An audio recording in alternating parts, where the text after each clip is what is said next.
Hey, thanks so much for tuning into the Daily Dose for Spiritual Growth. Today's Motivational Monday. Merry Christmas, everybody. I know it's not Christmas week yet, but we are in the theme of Christmas all month long. I got my Christmas jammies on all week for the Daily Doses. And we're going to be in Ephesians chapter 5 today. Ephesians chapter 5, verse 2. Before we get into that, I want you to think about the aroma of Christmas. If you have a real Christmas tree in your house, you understand the aroma of pine. If you have artificial trees like we do, we have the candles and the artificial spray to spray the couches. But we do have the smell of pine in our house. It may be artificial on our end, but I want you to think about the kitchen.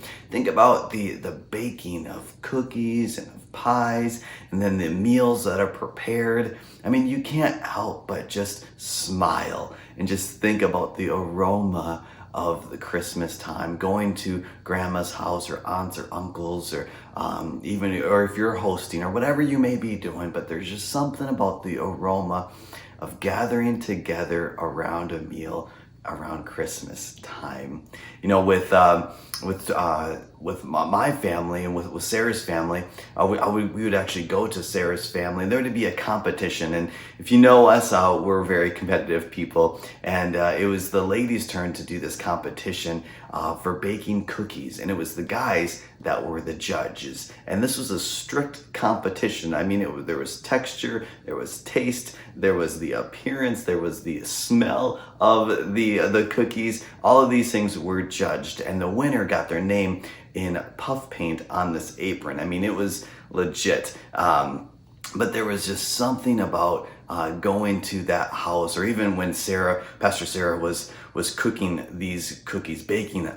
I mean, the smell was absolutely amazing, and the taste it measured up to it as well. But just think about that. Now going to Ephesians chapter 5, verse 2. Listen to this.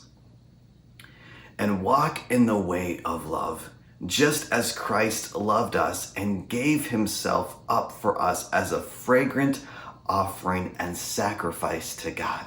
There's another translation. New King James talks about the aroma of God.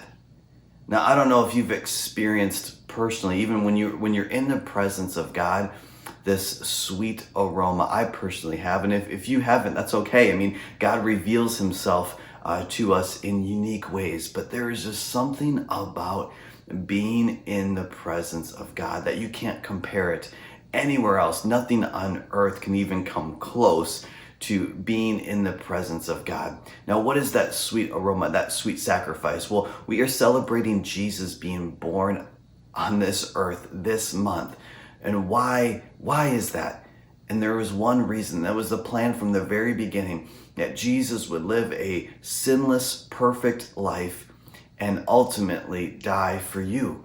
And that sweet sacrifice, that sweet aroma, is that blood sacrifice that he poured out for you, so you could spend an eternity in heaven if you've accepted him as your personal Savior. So as we think about the aroma of Christmas, let's not forget the aroma of the sacrifice that Jesus paid on the cross for you and for me. Hey, thanks so much for tuning in today. Make sure you tune in tomorrow for another Daily Dose for Spiritual Growth.